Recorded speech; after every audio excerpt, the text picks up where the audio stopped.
a experiência que nós fizemos aqui com 22 alunos, houve depois, passados uns dias, tinha um compromisso e não conseguiu, mas a Manuela, que eu espero que esteja online. Ecrã. Sim, claro.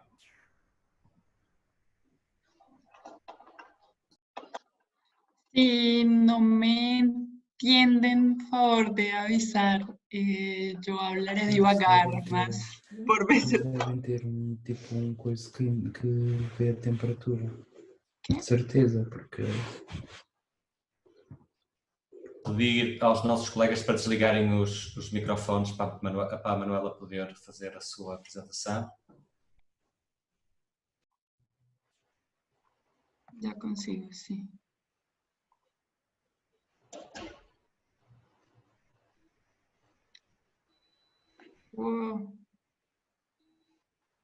Vamos a ver algo, sí.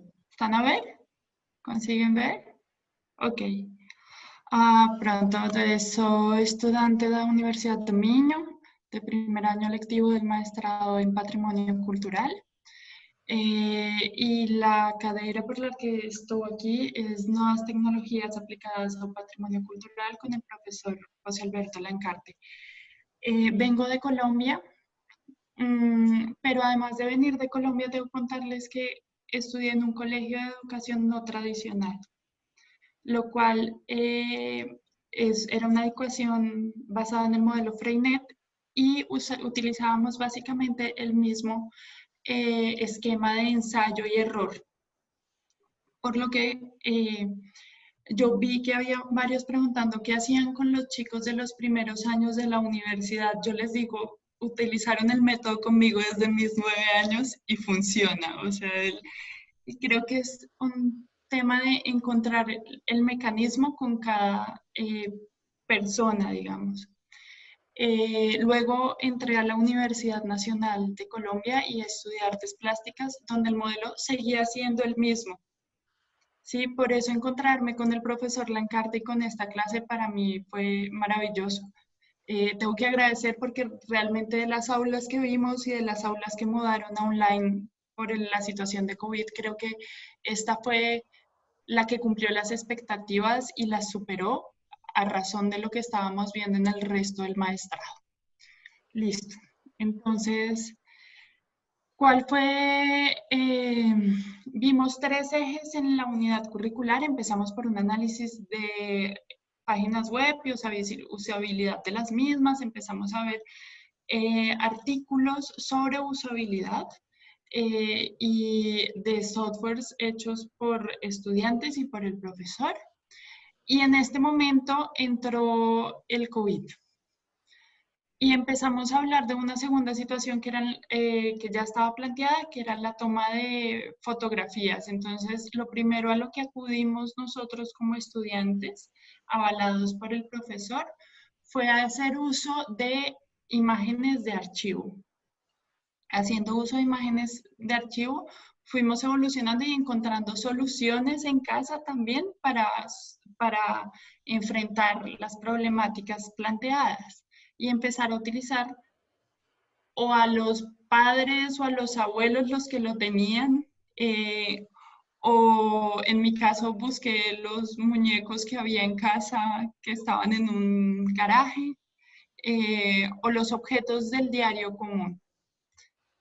Les voy a mostrar cómo era más o menos el proceso de retroalimentación. Y por último, hicimos un trabajo de storytelling, como lo explicó el profesor Lancarte anteriormente, y que un poco como que condensaba lo que habíamos hecho en las otras áreas.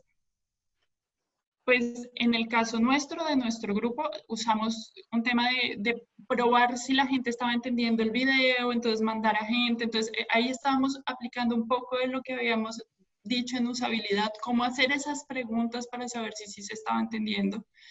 Y la toma de fotografías para el desarrollo de este storytelling. Esta era la idea que tenía, lo que pasaba en la Blackboard. Entonces, lo que tienen aquí es el post original, que tiene un error de dimensiones. Entonces, lo que está aquí es la respuesta del profesor por dónde debería estar la corrección, la sugerencia de corrección de este trabajo en específico. Y así se hizo fotografía por fotografía, trabajo por trabajo, ayudándonos además a entender las plataformas online para poder realizar estas ediciones. ¿Listo? Y entregándonos además una página web donde nos explicaba que era una angulación, que eran los términos usados en clase. Pero nosotros nos arriesgábamos a subir unas imágenes que después eran dialogadas con el profesor y se llegaba a acuerdos de modificaciones posibles.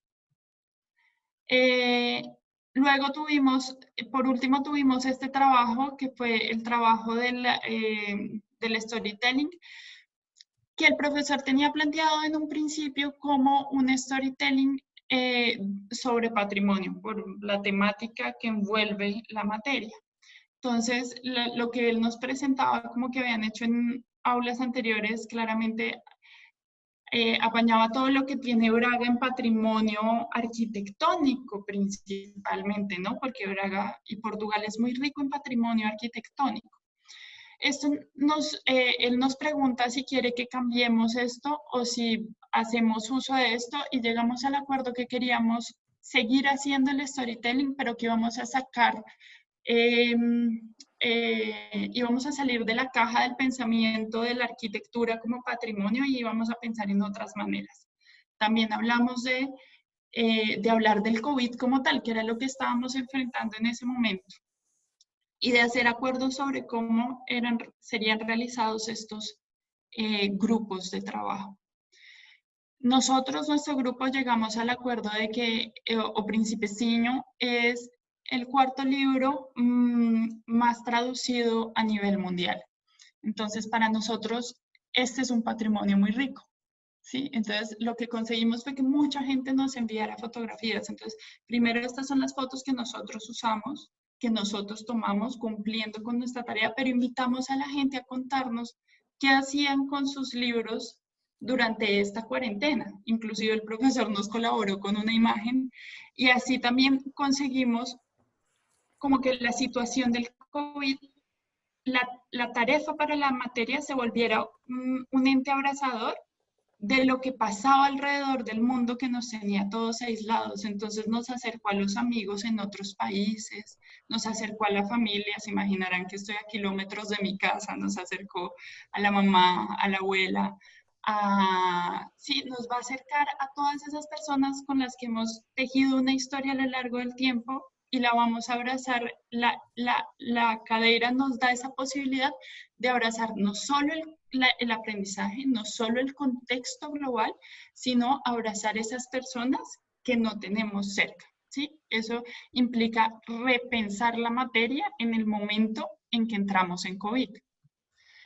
Los puntos fuertes. Yo creo que el método de aprendizaje es que hay una mayor captación y retención de la información, ya que se está haciendo, porque se hace a partir de la generación de experiencias y estas crean a su vez memorias. De esta manera generamos un proceso perceptual con lo que ocurrió y la memoria va a quedar mucho mejor instaurada, digamos.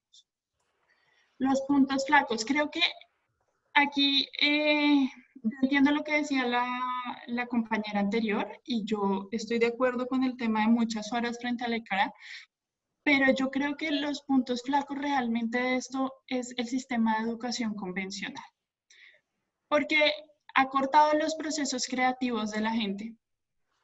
Ustedes no se imaginan lo difícil que era a veces en la misma aula decirle a compañeras: ¿por qué no intentas ir un poco más allá como compañera? También lo voy a hacer por el profesor. Y hay una barrera a que como no tengo el quiz, a que como no tengo el trabajo escrito, que como no tengo de esta manera tradicional, no sé cómo manejarlo. Entonces hay un miedo a afrontar esta diferencia. Y creo que es un tema del sistema de educación en general. incluso con mi compañero era un poquito arriesgarlo a ir un poquito más allá a veces, ¿sí? Él es más aterrizado, él genera los textos, la documentación. Yo soy un poquito más arriesgada y jalarlo conmigo a veces era un poco complejo, pero funcionó de maravilla.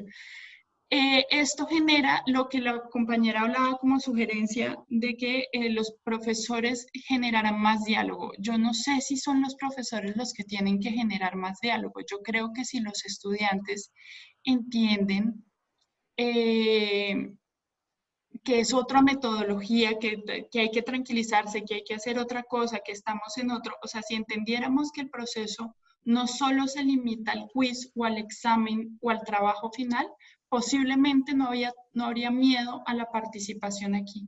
Creo que va más allá del docente. Creo que el docente sí puede generar perfectamente los entornos y a veces es importante que los genere, pero no podemos recargar como estudiantes la cuota sobre el docente.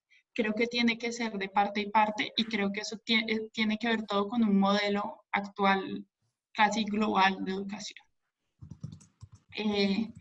Por último, las sugestiones. El sistema educativo debe generar una mayor cantidad de procesos que pongan al estudiante a interactuar consigo mismo, con los otros permanentemente, a vivir la experiencia y lo más importante, a cometer equivocaciones, porque cuando cometo equivocaciones aprendo del error y dejo de pensar que la equivocación está mal, entonces dejo de pensar que no puedo hablar porque voy a decir algo que está mal, ¿sí?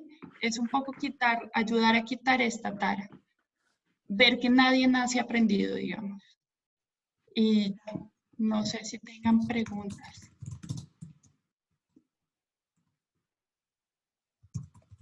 Obrigada. Manuela, muito obrigado por ter aceitado o desafio e pela apresentação que fez. Pedíamos aos colegas que quisessem colocar questões tanto à Manuela como à Sofia